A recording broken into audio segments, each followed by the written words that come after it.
Hello everyone, this is Garrity Tonnencourt from morethanasnapshot.com, bringing you this week's critique session. As you know, this week is Composition Month at morethanasnapshot.com, so we'll try to talk some about composition as we go through some of these images, and of course our regular type of critiques. So here we start off with a nice fall scene, and one compositional thing that the photographer did in this case was to use a technique called framing.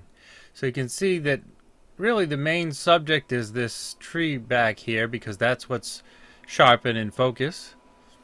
Also the water back here is in focus, and all of this stuff you can see is being framed by these green branches. And this is a nice image. I like it. It tells the story of the season, and I think the maker did a great job on this one.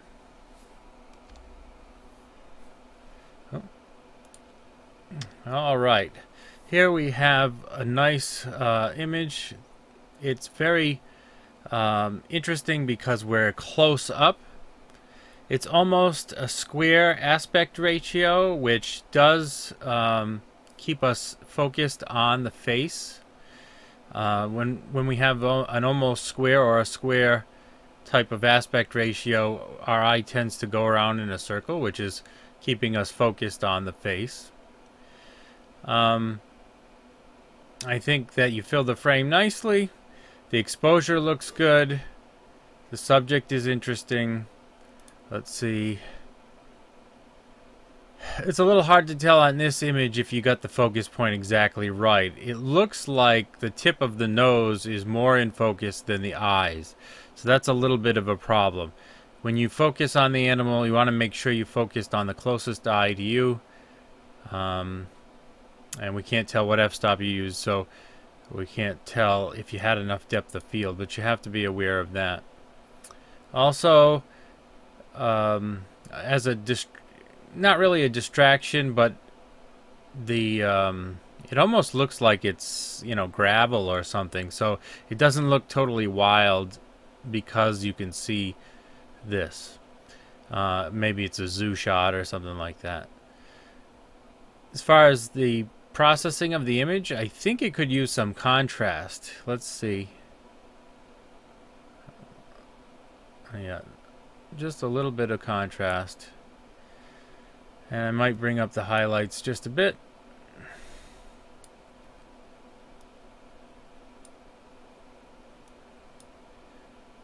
Just to make that pop a bit more. You can see here, I'll show the before and the after. Yeah, definitely needed a little bit of contrast, but a nice image. Okay, here we have someone with a new baby and their first attempt at shooting a baby photo. And he did a nice job. The baby looks like it's in focus. And you have a nice simple background. And you know, it's not easy to do a baby shot, so I think you did it very well. I like the catch lights in the eyes. All that is nice. Showing the hands of the adult here is also nice. Compositional or setup wise, you could have maybe done something different with the arms. Maybe tried folding the arms in one of the adult's hands, and then putting the baby's head on that maybe would have helped it a little bit. Just seeing the hand hanging down here and almost looking like it's cut off, that would be the only real problem I have with this image. But the exposure and focus and the basic composition is good. So I think you did a good job.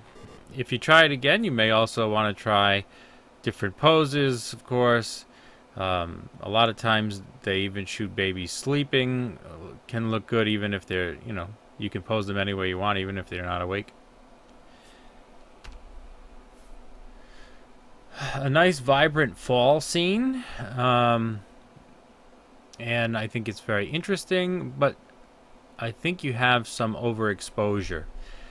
This looks very bright down here, and you can see in the histogram even some of the red and green channels and yellow are pretty high up there.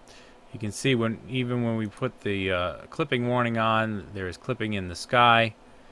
So you have to watch the histograms a little more closely. So let's try taking the highlights down quite a bit. That helped it quite a bit, just doing that. Maybe we'll take the exposure down just a tad. Alright, you'll see the colors also begin to pop a little bit more. Composition wise, I don't think we needed the blue sky at all. I mean, the trees and the vibrant colors are the story.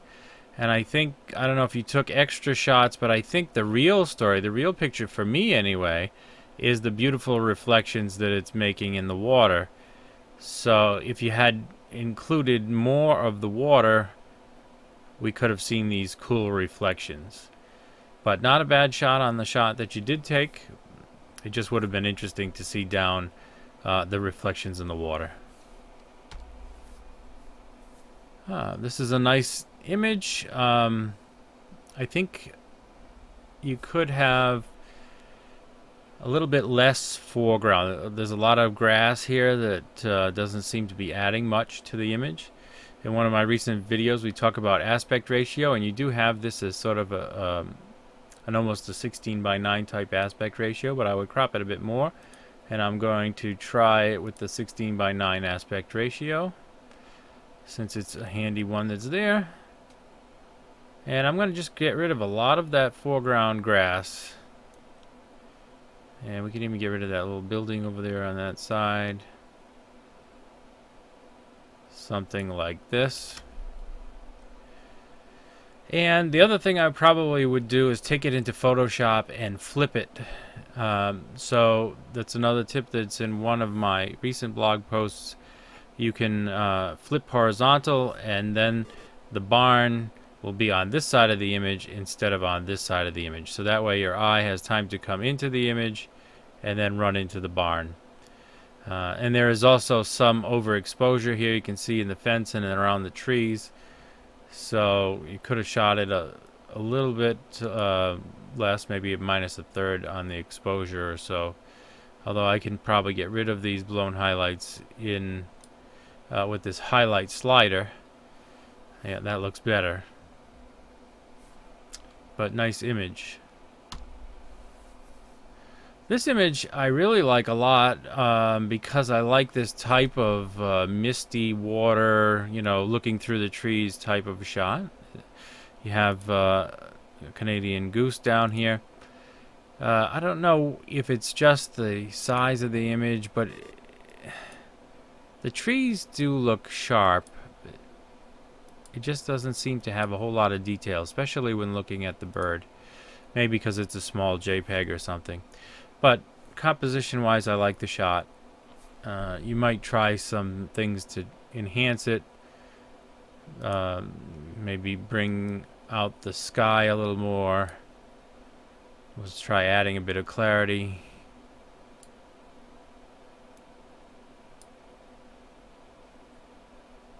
Okay, and maybe a little bit of vibrance. That makes the trees pop a little bit.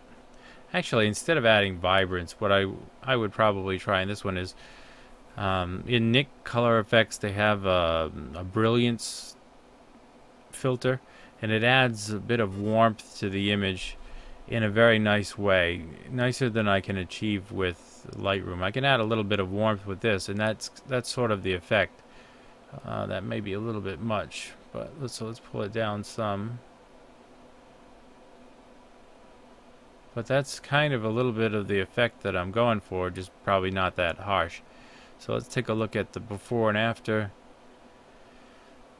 Kind of makes the image pop a little bit more. I like the warm tones anyway, but maybe you don't. It's your image, so you process it the way you like. All right. Here we have another image again with the framing with the branches and everything, and I think, you know, the ground here is kind of a leading line leading you out to the water, and I think that's effective. That's good. Good exposure in the sky. Nice scene. a similar image but a horizontal, and this is a great composition tip right here. Just make sure that you shoot both a horizontal and a vertical. You may find one you like better than the other. Now, I'm just noticing, and especially in this image, but maybe even a little bit in this image, you got to make sure your horizons are straight. And this one looks really off, especially with water. This looks like the water is all going to drain out of the image. So let's turn it. And of course that's going to totally ruin your composition. But let's just see how it looks if the horizon is straighter. Yeah, that looks much more natural. So you can buy a little level to stick in the hot shoe if you're having trouble keeping your horizons level, or most cameras now have a built-in level on the display screen, usually by hitting your display or info button, or check your camera's manual to figure out how to turn it on. But that level can really help keep things straight. I like this one, maybe one of my favorites of the bunch. You can see all the geese and the mist, and I think I would do similar things to this one as I would warm it up a little bit, so I'll give that a shot. I think I would also crop this one a bit. So let's give a crop a try. Just because, yes, it's still interesting that there are geese and stuff here. To me, I'm finding more of the image to be over here. So I might do something like that. And then I'll make it a bit warmer. And let's see, how about contrast? Yes, look at the contrast, really makes that pop. Alright, so this one needs some contrast. It may now, because I have a little bit too much warmth, maybe it's a little too saturated. Let's take the saturation down just a little. We probably didn't also need the sky, but let's see, we can try another crop in a second. Alright, yep. Yeah, I think the rest of that's alright. Let's try a little bit of a different crop. I'll probably get a little closer on that end. Let's see if we didn't have the sky at all. In this case, I'm going to unlock it so we can see just the part we want to see.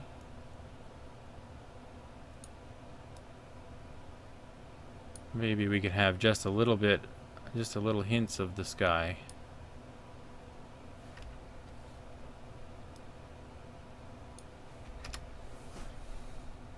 Something like that.